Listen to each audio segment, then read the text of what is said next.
respecto de la capacidad del Estado, porque el estudio de impacto ambiental de un proyecto puede tener 24 o 25 topos. Entonces, ¿en qué tiempo y en qué capacidad técnica y qué recursos tiene el Estado para analizar esos estudios de impacto ambiental? Uno diría, el Estado contratará consultores o compañías que analicen eso, pero no en todos los países existen recursos para eso, ¿no? Y entonces hay muchos proyectos que empiezan a detenerse por el temor de los funcionarios a tomar decisiones. Entonces hay una queja generalizada en la mayoría de nuestros países de la lentitud en el análisis de los estudios de impacto ambiental. Pero desde el punto de vista de la sociedad no lo ve con confianza. Dice, bueno, ¿y quién me garantiza a mí que ese estudio de impacto ambiental está bien hecho? Hay todo un tema de comunicación. Y la bendita palabra impacto tiene una visión negativa. O sea, las empresas mineras no han sido capaces de explicarle a la sociedad cuáles son los servicios ambientales que generan. Y debería haber toda una cultura respecto de los servicios ambientales. No hay empresa minera que pueda hacer un proyecto que cause un daño ambiental gigantesco. No hay manera que lo haga.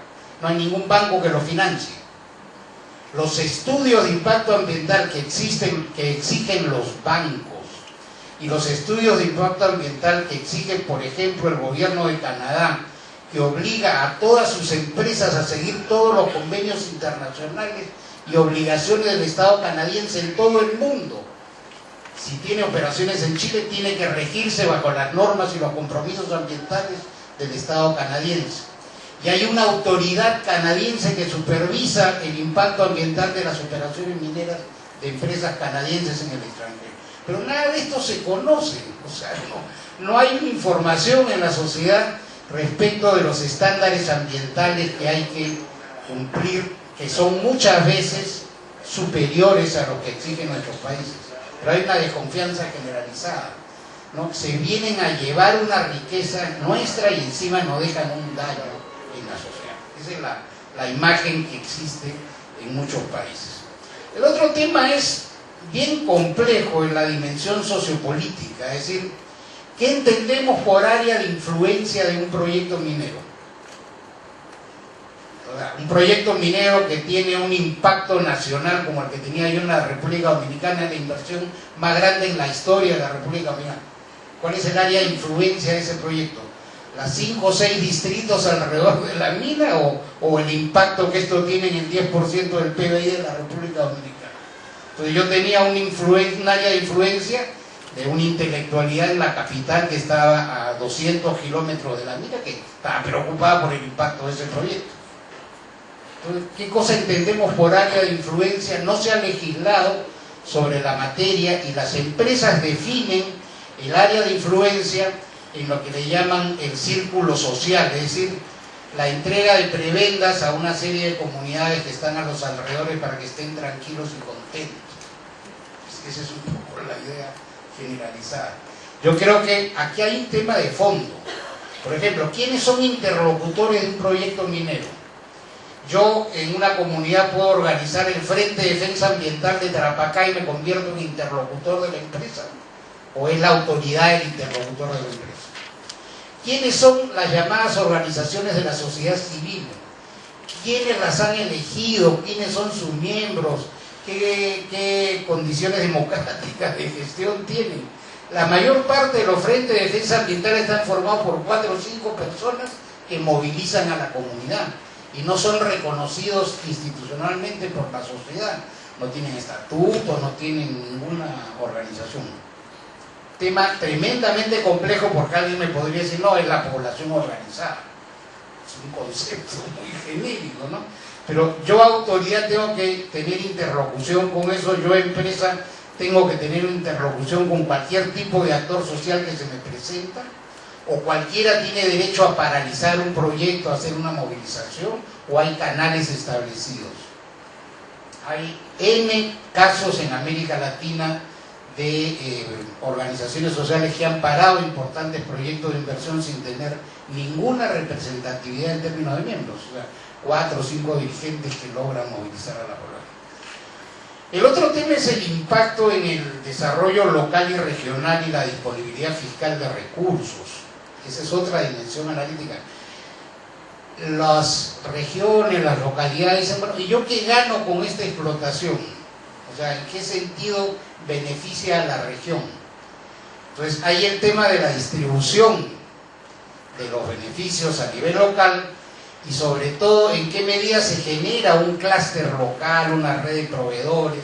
Es un tema tremendamente interesante. Algunas empresas han desarrollado redes de proveedores, está bastante internalizado últimamente la idea de Porter en términos del manejo, digamos, del compromiso que debe tener la empresa con la generación de valor en la sociedad, etcétera, ¿no?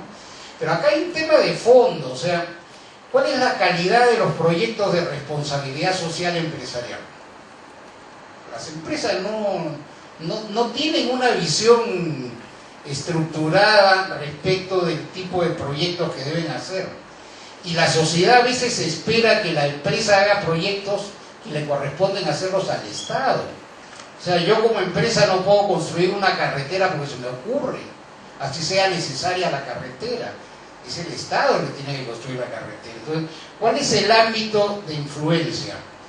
En el caso de este proyecto de República Dominicana, nosotros, al ser una riqueza sustantiva desde el punto de vista del país, decidimos hacer un convenio con el Ministerio de Economía y Planificación para hacer un plan de desarrollo local y establecer cuáles eran las responsabilidades del Estado y en qué medida la empresa, aparte de su contribución fiscal, puede diseñar un programa de proyectos de apoyo a esa visión del Estado. No es la empresa la que tiene que definir el desarrollo local, es la autoridad pública la que tiene que definir el desarrollo local. Y hay otro tema que es bien interesante desde el punto de vista de las empresas, que es que todos los proveedores de la minería, y empezando por los que construyen las minas, consideran que ellos no tienen ninguna responsabilidad social. El caso de Fluor, por ejemplo. Fluor es un gran constructor, pero no aporta un centavo desde el punto de vista de la responsabilidad social. El proveedor constructor de los tanques, de la maquinaria, el que vendió los camiones, es todo responsabilidad del titular del proyecto minero. El banco que tiene las cuentas de todos los trabajadores de la empresa minera, etc.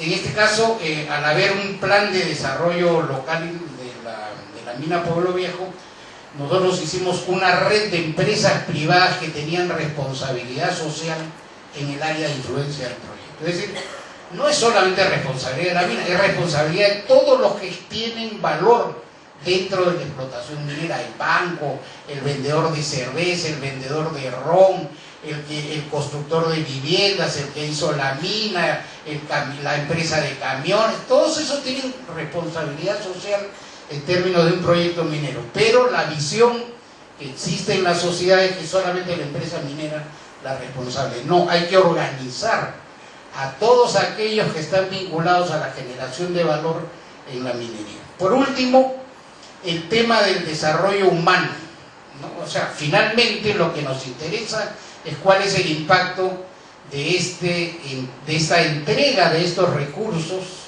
desde el punto de vista del desarrollo humano. O sea, cómo generamos capacidades dentro de la localidad y cómo generamos factores de inclusión, de cohesión social. ¿Qué grado de consenso existe en la sociedad respecto de los beneficios? ¿Cómo generamos consenso? O sea, la población tiene que reconocer que esa explotación genera progreso, le produce un bienestar. Pero ¿cuáles son los indicadores de desempeño que le vamos a mostrar a la sociedad? Tenemos que mostrarle una serie de indicadores de desempeño. Entonces, desde este punto de vista, yo creo que deberíamos tener un enfoque analítico y conceptual de un desarrollo sostenible entendido como la generación de resultados positivos y simultáneos que tienen que ver con la estabilidad política y la seguridad jurídica, por un lado, para la empresa, que tienen que ver con la explotación y conservación del patrimonio de la sociedad, no solamente el recurso natural ni su impacto sobre otros recursos naturales, y por otro lado, cuál es el aporte en términos de desarrollo local y regional y respecto de la competitividad internacional del país. Esos tres elementos deberían combinarse con efectos positivos de manera simultánea y aterrizar en indicadores de desarrollo humano en términos de superación de la pobreza, superación de necesidades básicas, calidad educativa. Es decir, la sociedad establecerá cuáles son los indicadores de desempeño para medir el desarrollo humano que considera conveniente. Entonces, yo estoy planteando, al menos en el caso peruano, y creo que podría ser interesante en el caso de Chile, una especie de pactos regionales para hacer minería. Es decir, ¿cómo queremos hacer minería? Para eso tenemos que tener claro cuáles son, en primer lugar, las razones de interés público, ¿no? Entonces, yo quisiera presentarles algunos indicadores que tienen que ver con el aporte al crecimiento económico y la competitividad, que van a permitir construir esas razones de interés público para generar un debate dentro de la sociedad. Lo primero que se dice en los críticos de todo esto es, fíjense, acá lo que estamos haciendo es reprimarizar la economía latinoamericana, nos estamos volviendo nuevamente a ser vendedores de materias primas, esto no tiene valor agregado, etc. Bueno, cuando uno examina un proyecto minero de los grandes del mundo, que tiene 0.6 gramos de oro por tonelada de tierra y transforma un inmenso cerro en barras de oro, no me van a decir que eso no es transformación industrial. La gente tiene la idea que la minería es una tremenda roca como en la época del oeste, que la van picando y se la van llevando por partes. No, la minería es industria, no es extracción, no es que uno llega a un árbol y saca una manzana, no, acá no hay barras de oro, hay que transformar esa tierra y eso es industria. Hay millones de horas de ingeniería, de geología, de diseño de la mina, etcétera, muchos años antes de que se toque un gramo de tierra, ¿no? Entonces, esta idea de que son productos primarios, yo por lo menos en la CEPAL la he cuestionado permanentemente, ¿no? Y la otra cosa es que hay un estudio, por ejemplo, que hizo el Banco Mundial, que revela que no es cierto que aquellos países que privilegian la explotación de recursos naturales no han elevado su ingreso per cápita y la calidad de vida de la gente. El Banco Mundial lo demostró. Mayor índice en términos per cápita, Chile aparece entre los países que se han beneficiado, digamos, de sus ventajas naturales, junto con Uruguay, Argentina, Venezuela. Ahora, ciertamente esto tiene que ver con los precios, pero lo que es interesante es observar, entonces, y esto es muy, muy importante discutirlo en la sociedad. América Latina tiene la